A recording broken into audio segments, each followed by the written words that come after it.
Hi there and welcome to Startup Central. I'm Nayantara. This is the only show of its kind on Indian television dedicated, of course, to startups. It's here where we talk about innovation, technology, disruption, basically anything to do with the new economy that you need to know about is going to be here on your favorite channel, ET Now, every weekday at sharp 6 p.m. In August 2021, venture capital giant Prosus, formerly called Naspers, had announced that it was going to be buying out payment aggregator BillDesk for $4.7 billion. This is going to mark India's second largest internet M&A. The first one, of course, being Flipkart when Walmart bought it back in 2018. Today, Prosus issued a press release announcing it is terminating that $4.7 billion buyout of BillDesk. It has cited 30th September as the long stop date for which certain conditions had to be met and were not met. So far, the competition watchdog, CCI, had blessed the proposed M&A. We at ET Now get to the other side of the story. We've been speaking to sources at BillDesk, and this is what they tell us. That the decision to terminate the $4.7 billion deal by Prosus came out of the blue, that it is one which has been shocking. They were told late on Friday night that maybe the deal would be terminated, as has been announced on Monday morning, that is today. What we're being told is that after the CCI approval came in, the next big approval that was awaited was that of the Reserve Bank of India, for which work had also started. We are being told by those close to BillDesk that all kind of options are on the table, including those as per the contract, which would have, if the contract were to fall through and not be met, the legal options. Will it be court? Will it be arbitration? Will that arbitration be in India? Will it be overseas? Only time will tell. But we are being told by our sources close to BillDesk that that option is very, very much on the table. What's more, because of the intended M&A, BillDesk had also shared its crucial information, sensitive financial services related information, with its direct competitor in India, PayU. Prosus was doing the buyout through PayU. Now, BillDesk has shared that with its competitor. What happens next? As a source very close to BillDesk told me, would Prosus have done this in the United States of America? Why is it doing it in India? What is the message that is being sent out to regulators? Clearly a developing story, and we at ET Now promise to be right on top of it. ONDC, Open Network for Digital Commerce. You've heard about it so far. It was launched in a beta phase in Bengaluru late last week. What's the response been like? What's the fuss about? It's being called the UPI moment for e-commerce. To talk more about that, the gentleman in charge of that, Mr. Koshy from the ONDC, now with us on ET Now, on Startup Central. Mr. Koshy, thank you so much for joining us here. UPI has turned out to be the envy of the world. UPI has turned out to be maybe one of the biggest disruptors that India has offered to the world in recent times as well. It is also seamless, it is frictionless, and extremely popular. How are you going to replicate all of that at ONDC if ONDC is supposed to be the UPI moment for e-commerce? Like you very correctly pointed out, what has UPI done is to enhance the participation in digital transaction. We used to have something like 250 million transactions in a month, which is now about 7 billion transactions a month in the, in the financial space. So similarly, while we are all participants in the e-commerce, today the penetration is only 6 to 7% in the buyer side and less than a percentage on the seller side. We expect that by making this open network available, which is giving equal opportunity to any large or small platforms to participate, the user base, both at the buyer side and the seller side, will substantially enhance in the next few years, as we have seen in the UPI. And that's the reason we call it the UPI moment. The power of democratization and its ability to significantly enhance the participation. But can you explain to us, Mr. Koshy, what exactly is that an ONDC going to do? What is the problem that you're trying to solve? Well, we talk about democratizing of e-commerce, and I take that, so far a lot of it has been theoretical. But you tell us now, how will it change life for a consumer, seller, and a buyer? Okay, let's try to understand what ONDC is trying to do. Today in the e-commerce, I see aware that there are few large platforms. And these large platforms work like walled garden. If you are a buyer in platform A, you are able to discover only the sellers in the platform A. Similarly, if you are a seller in platform B, you are only visible to sellers, buyers in platform B. So that, in a way, restricts the possibilities for both the buyer and seller. So what ONDC will enable is that if you are a platform in any buyer application, you will be visible to, you will be able to discover any seller in any seller application, and vice versa. So this is the biggest power that it is going to give. This would mean that it is not the captive audience that any platform has that is going to be the determinant of success, but rather the specialization and innovation that is made possible by each of this platform. What does it mean for sellers? The sellers is they will have they will be able to make their products and services visible to this large network for buyers by just being part of any one platform which suits his preferences, his liking, and whose SLAs are comfortable to him. Similarly, for a buyer, they will be able to use any buyer platform to access any digital commerce service, whether it is buying goods or whether it is booking a taxi or whether it is buying a financial product and so on and so forth. Eventually, that means for the buyer, the options will be very, very broad, and they will have buyer applications who are trying to help him to make the right choice to buy and not push any product to him, so that the buyer has better options, more choices, and possibly better support from the buying application than anybody who may also have captive sellers whom they want to promote. And this is going to be different from Shopify? Very different because of the open protocols? Yes, it is going to be very, very different. That's why I said, if you are making your products visible, like using any other platform, any buyer application. So if I just give you an example, today, we already have, the Paytm buyer application already has come. Then a couple of bankers have already launched their buyer applications. Then we have Spice Money launching their buyer. We are expecting telcos, bankers, and fintechs to bring a large pool of buyers. It is going to be 1 billion plus people in the open network looking for products that is available in the network. So that way, you don't have to worry about going and spending extra money and extra effort to onboard the buyers, because buyers are a part of the network.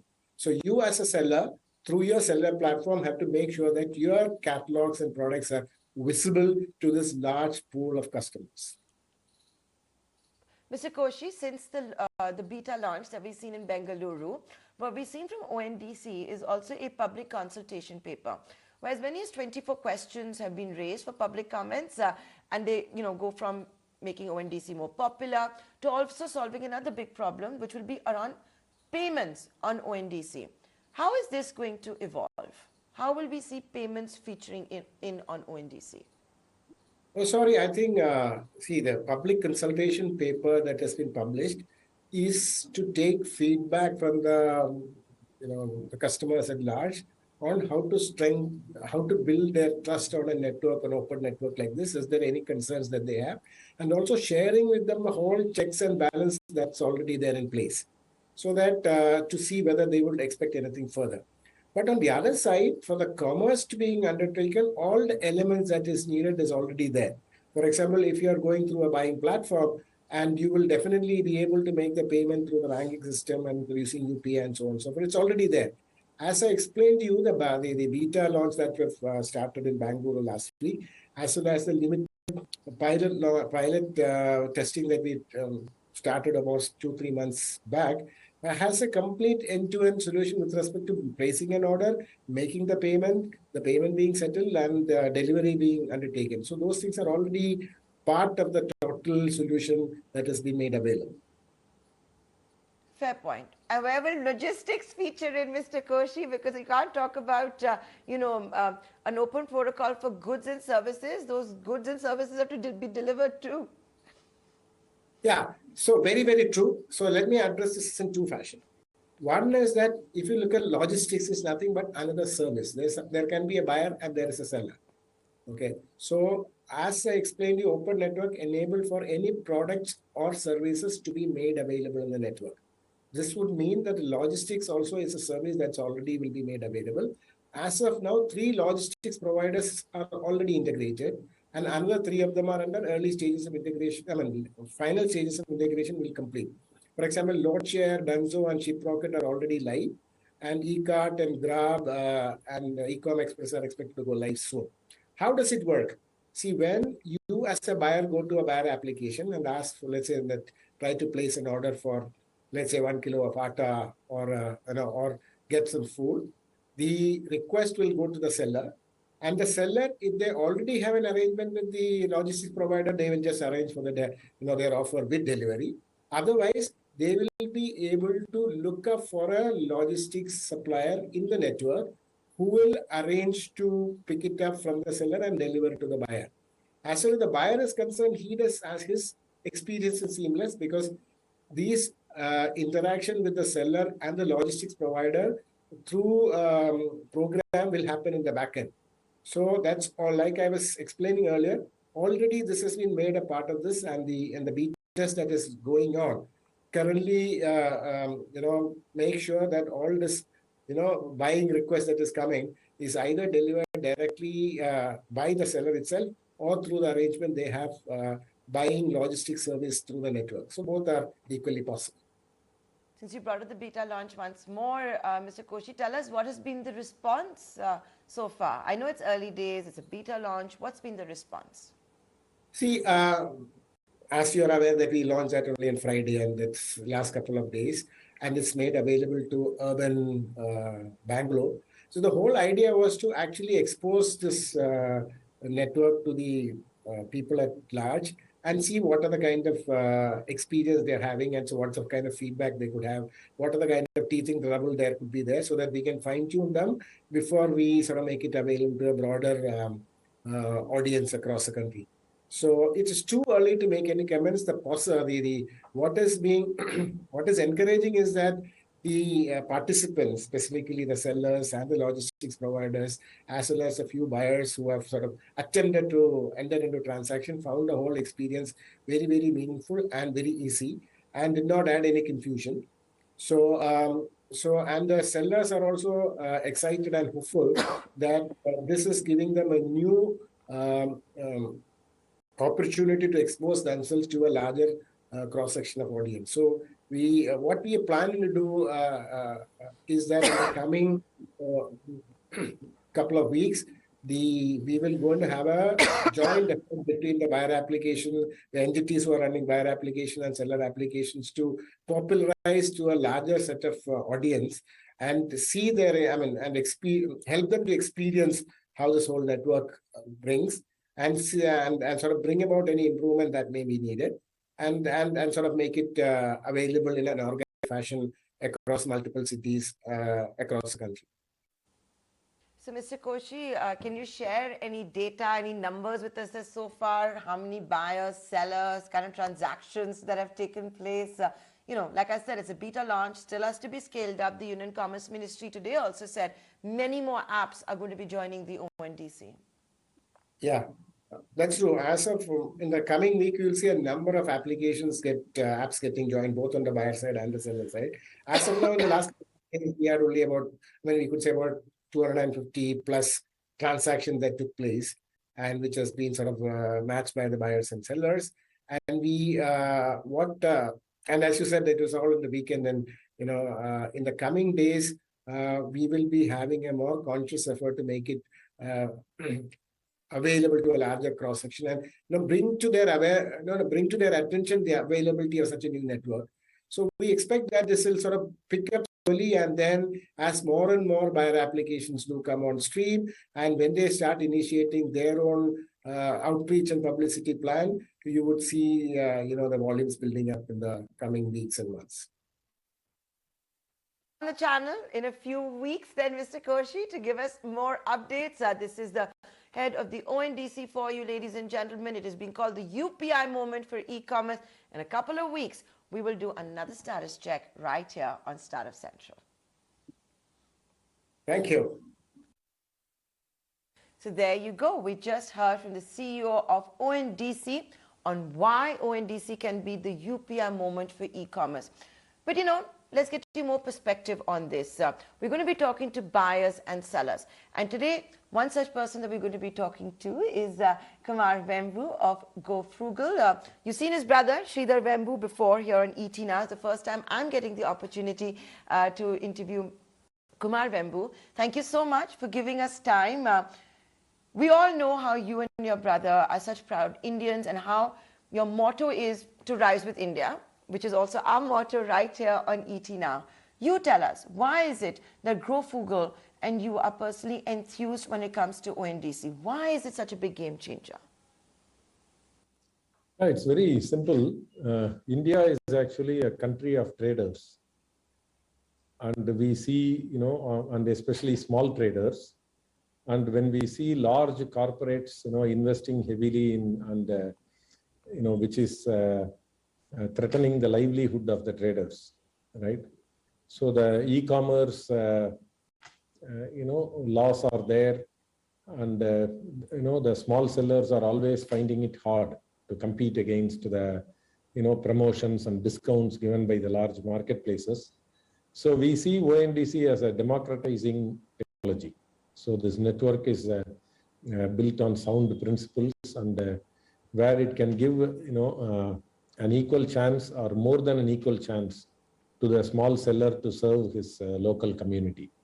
So that is why we are very thrilled about this platform. So, but can you explain it a little more? When you say the country is a country of traders, how does their life change? Right now, we know there are a couple of sites, Indian and domestic, that kind of, control most of the e-commerce transactions that take place. So why is it that ONDC is also being called as an opportunity to democratize e-commerce? Yeah, see, basically, if you look at, most of the markets in India, every market is well served in the sense that products are available in the local market, products are available at the right price in the local market. So, but many times, these physical sellers are not able to, present, are not present in online marketplaces because of the cost involved and the, effort involved in getting there. So when ONDC is spread available across the country, every small seller can be part of it, and whatever local demand that is there for their product, they can service it themselves. So in summary, the marketplaces do a lot of heavy lifting for taking the sellers online. And because they do so much heavy lifting and they have to do so much for delivery and things like that, they also charge, very high percentages of order value from the sellers. So that makes sellers' presence on current marketplaces, not profitable from a seller point of view. Whereas in ONDC, the sellers themselves will be taking lots of responsibility. Whatever responsibility they are taking for their product, for the prices they give, for serving their customers, similar responsibilities will be taken by the sellers themselves to service the customer in their locality. So the, the commission they pay to the network, right, will be much lower,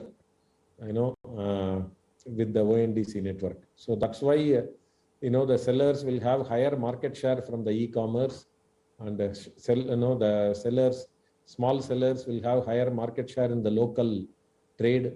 So that is why this is a boom to the, local sellers.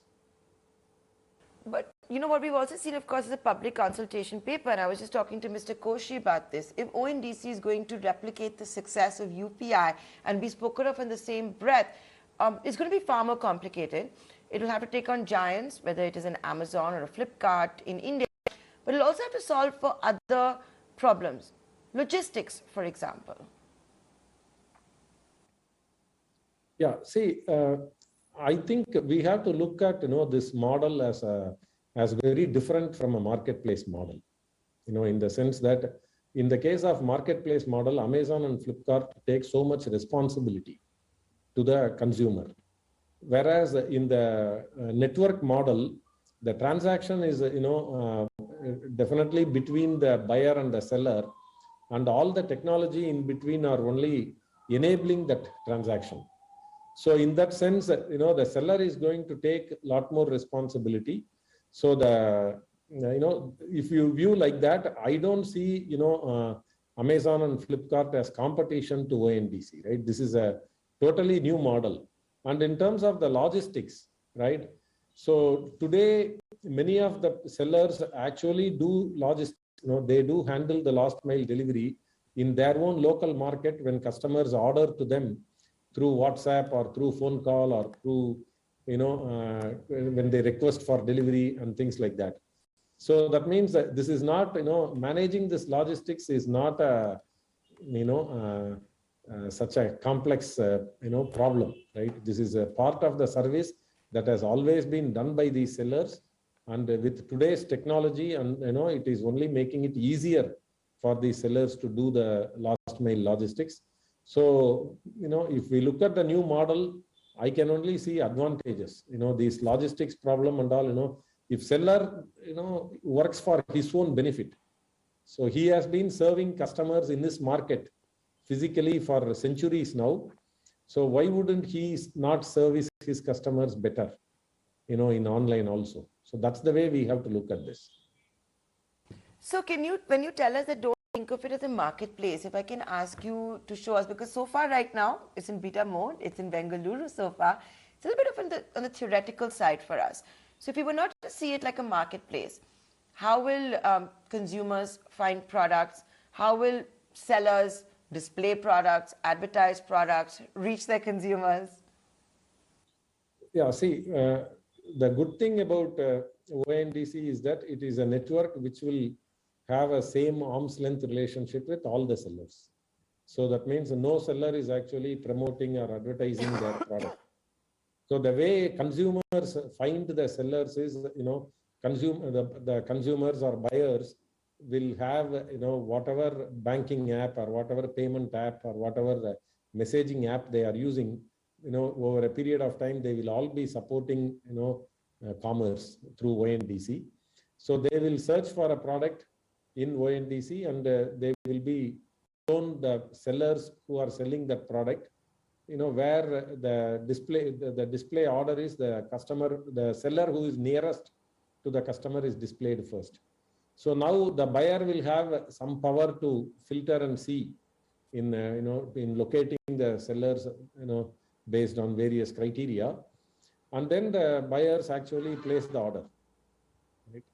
So the good thing about this marketplace is, there is no promotion expense for the seller. There is no customer acquisition cost for the seller. A seller can be discovered by any buyer from the app that the buyer is using. Right? So that is why the entire business model will be highly sustainable for both the buyers and for the sellers.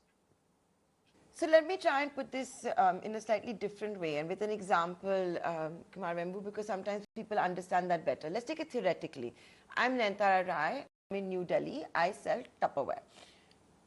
What happens? I go to ONDC. So now instead of listing my Tupperware separately, let's say on a Flipkart or an Amazon or a Meesho, and also following their various specifications when it comes to photographs and the number of words that has to be written, what happens? I join a protocol, an open protocol? Or do I still go through those apps? You can continue to list on all the marketplaces you mentioned, right? So, but you list yourself on ONDC. So there are two ways to go about it. One is, as a seller, you can sign whatever software you are using. If that software is also supporting onboarding with ONDC, so, and that software vendor supports is a technology service provider to ONDC. So you can directly onboard your business in ONDC, in which case you complete the registration and you upload and share all your catalogs, right? You have your catalog ready.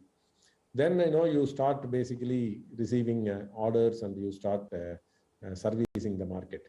The second is you go through some of the marketplaces that are there in ONDC marketplaces. So for example, GoFrugal is one such ONDC marketplace. So many of the seller side apps are registered as ONDC marketplace today. So you onboard your business through the ONDC marketplace. So, but even in both cases, when a buyer searches for your product in your catalog, they will only see your business. So this marketplace is not something they will see. So the buyer actually orders to you directly, and it comes through this marketplace, right? So here the benefit you get is when you onboard yourselves in other marketplace platform, you have to promote your product, you have to optimize, based on the way they search and things like that.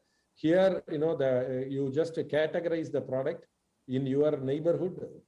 Whatever search happens for products or categories specific to your business, those, you will be aware of the searches that are happening, and you will be shown, depending on the distance you have from the customer, right? So that is the major difference. Vembu, thank you so much, because that really explains it all to our viewers, because many of them have been trying to figure it out. So far, it's been very academic, it's been very theoretical. But in the days to come, and I guess as ONDC becomes more popular and many more applications start to join the open protocol, the public will also figure it out. Many thanks for joining us today on ET Now. Thank you very much. Thank you, and have a great day.